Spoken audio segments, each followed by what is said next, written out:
What's that? New One Piece SHFs? Nami? More Straw Hats? Hell yeah. You heard that right. Today we have another SH Figuarts One Piece review. And in today's video we have the SH Figuarts Romance Dawn Nami. This is just a quick editor's note. I realized while making the video that the Nami that I got was really cheap because it's the budget select version of the figure, and I'm missing like a lot of accessories, so just kind of disregard everything I say in this. Now, I was planning to get Zora next, but I was able to find her for a good price in my local Walmart, so I decided to pick her up. Now let's get into everything that Nami comes with. As you can see, the front of Nami's box has an image of the figure itself and is accented in a very nice yellow color. The window on the front shows everything that the figure comes with, the nameplate for Nami, and the Bandai approved sticker.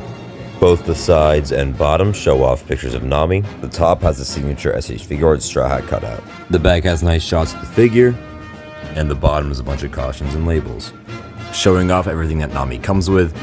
It's a little underwhelming, especially for how much the figure's priced at. On Amazon, she's $60 or around that. I got her at Walmart for $40, which is a little bit more of a fair price, but for only including a treasure chest, staff, one set of open hands, one set of holding hands, and one swap out faceplate, I definitely think you are overpaying for what you get. Now, if she was a budget figure, this low of an accessory count wouldn't be that big of a deal, but because of her price, I definitely think they're asking too much. But maybe Nami's quote-unquote amazing articulation will make up for that. Alright, taking a look at Nami. So, if we look here, you can see that her hair and her face looks pretty good. Her hair has a very nice gradient on it. I don't know if it picks up well on camera, but you can see that. Pretty big fan of that, and I think her likeness is pretty good too, but yeah, you see the gradient there. Her outfit looks pretty accurate, and proportionally, I think the character, or the figure of the character, looks pretty good. Not really too much to say here. Her skirt looks exactly how it does in the anime, and the printing's nice, and like the way they decided to cut it. Her body, oh, you can see there, cut there for articulation. Most of her body pieces are made of a soft plastic, so it'll help with better articulation, and you can see the boots are also well sculpted. Now for articulation, Nami can look down that far and back, not too much because her hair is limiting there. Kind of not the greatest tilt, again, due to that hair, but you can kind of get all around rocker there.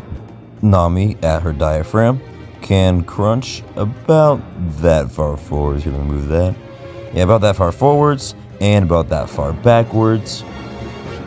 And she has all around pretty good tilts and rotation. Her ab section, due to that cut, is a little bit more movable, as you can see, and allows her to crunch about that far forwards and that far backwards. Nami's waist joint allows her to crunch all the way forwards about that far and about that far backwards, but it will pop off. Her waist can rotate, and she has pretty good all-around tilt. The shoulders can move up about that far and down that far, and they can get a full 360.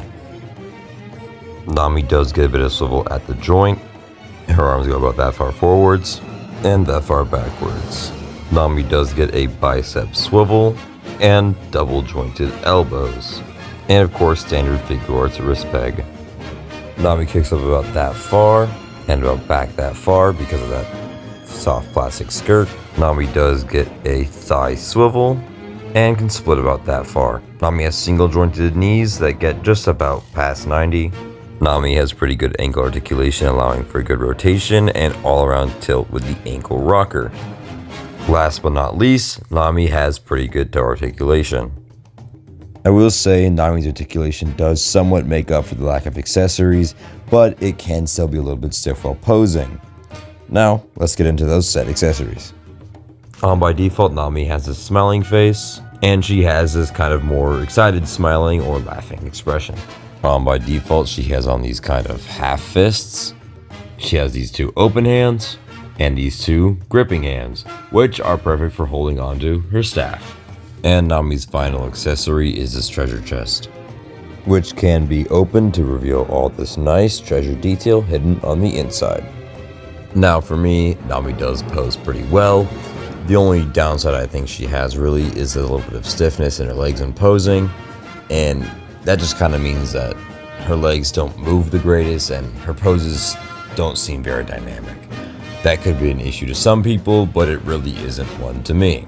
This is how Nami scales next to Luffy, and I think it looks pretty good to me. I mean, I remember them being around the same height in the anime, and yeah, that's really all I can say about that. Now trying to get her in a few poses. As I said before, I think she poses pretty well, and you can do some pretty decent stuff that is, pretty accurate to what Nami is as a character. But as you see, the limitations in the articulation are pretty present and can make the poses seem a little bit less dynamic. So my final thoughts and opinions on the figure. Obviously, I think she's pretty good. I think the likeness is there, but the limits in articulation and accessories is definitely lacking. Now, that's not to say that the figure is terrible. Obviously, it is going to look great on a shelf, and for my purposes, she's just going to be standing next to Luffy, and I think that's great.